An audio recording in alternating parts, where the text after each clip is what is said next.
Hi everyone! In this video, we're going to find the GCF and LCM of a given number using continuous division. Let us start with the GCF or the greatest common factor. Bago tayo magpatuloy sa GCF, atin munang alamin kung ano nga ba ang factors. Factors are numbers we multiply together to get another number. Ito yung dalawa o higit pang numero na kapag pinag-multiply natin ay makakabuo tayo ng isang bagong numero. For example, we multiply 2 by 5. 2 and 5 are example of factors. Sila yung dalawang numero na kapag ipinag-multiply natin ay makakabuo tayo ng isa pang bagong numero.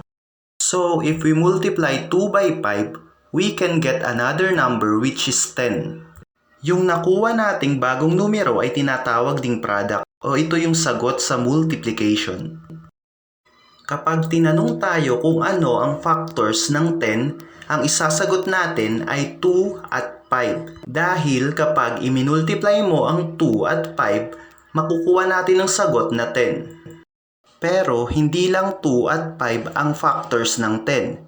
Pwede rin nating ilagay ang 1 at 10 dahil kapag iminultiply silang dalawa ay makakabuo tayo ng 10. So ayan, maliwanag na sa atin kung ano nga ba ang factors.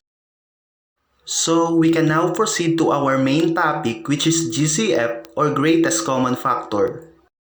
When we find of two or more numbers and found some factors that are the same, they are called common factors.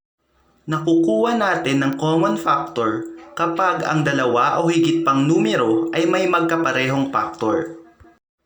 The greatest number among the common factors of the set of numbers is called greatest common factor.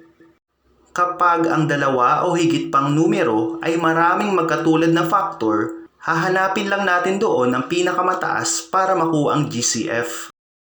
For example, let us find the GCF of 20 and 16. Unahin natin kuhanin ang factors ng 20. Ang mga factors niya ay 1 times 20, 2 times 10, and 4 times 5. Kailangan natin silang ayusin from least to greatest, o simula sa pinakamaliit hanggang sa pinakamalaki. Next is the factors of 16. 1 times 16, 2 times 8, and 4 times 4. So, kailangan rin natin silang ayusin from least to greatest. Kapag tapos na nating maayos sa mga factors, hahanapin naman natin doon kung ano yung magkakapareho. Kung mapapansin natin, tatlo yung magkakaparehong factor ng 16 at 20. Meron nga tayong 1, 2, and 4. Pero since GCF or greatest common factor ang kinukuha natin, yung pinakamataas lang ang magiging sagot natin. Kaya ang GCF ng 20 at 16 ay 4. Alright, so now let us try to get the GCF of 20 and 16 using continuous division. Ating alamin kung parehas nga ba ang magiging sagot using continuous division. Here are the steps. First, write the numbers horizontally and find a prime number that will divide all the numbers if possible. Second, divide the prime numbers and write the quotient below the dividends. And third, continue the process until all numbers have a common prime divisors. Before we proceed, let us tackle first the prime numbers. Prime numbers are numbers whose only factors are 1 and itself. So, ang mga factor lang ng prime numbers ay 1 at ang kanilang sarili. Ang mga halimbawa nito ay 2, 3, 5, 7, 11, 13, 17, 19. Dahil ang factors lang nila ay ang kanilang sarili at 1. So, we can now find the GCF of 20 and 16 using continuous division. Una, isulat natin yung 20 at 16 pahalang. Lagyan natin sila ng guhit sa kaliwa at sa ibaba. Base sa mga prime numbers kanina, Ano doon ang pwede nating i-divide sa 20 at 16? Since ang 20 ay nagtatapos sa 0 at 16 ay nagtatapos sa 6, pwede natin silang i-divide sa 2. Kapag nag-divide tayo using continuous division, ilalagay natin sa ilalim ng mga number yung quotient. 20 divided by 2 is 10. Then, 16 divided by 2 is 8. Alright, may natira pa tayong quotient which is 10 and 8. Since 10 and 8 are divisible by 2, i-divide pa ulit natin sila sa 2. So, lalagyan ulit natin ng line sa kaliwa at sa ilalim. So, 10 divided by 2 is 5 and 8 divided by 2 is 4. Kung mapapansin natin yung ating quotient which is 5 and 4, wala na silang common prime numbers na pwedeng i-divide. So, tapos na tayo sa step 3. Ngayon naman, para makuha ang GCF, titingnan natin yung mga divisor or yung mga prime number na nakuha natin kanina. So, meron tayong 2 at 2. So, to get the GCF, multiply the prime numbers. So, 2 times 2 is equal to 4. So, our GCF is 4. So, ngayon, tapos na tayo sa GCF. We will now proceed to our next topic which is LCM or least common multiple. Pero bago iyon, talakayin muna natin kung ano nga ba ang multiple.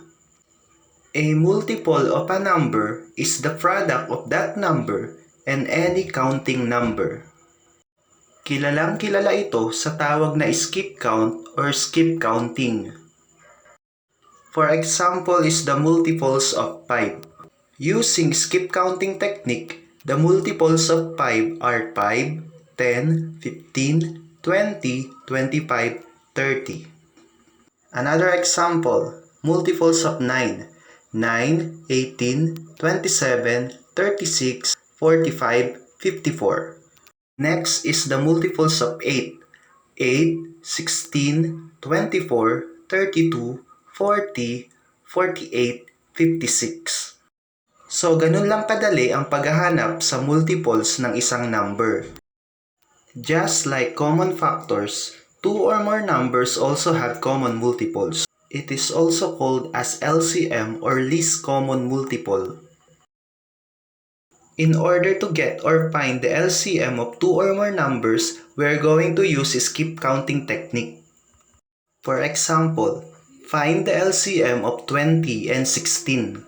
Using our skip counting technique, the multiples of 20 are 20, 40, 60, 80, and 100.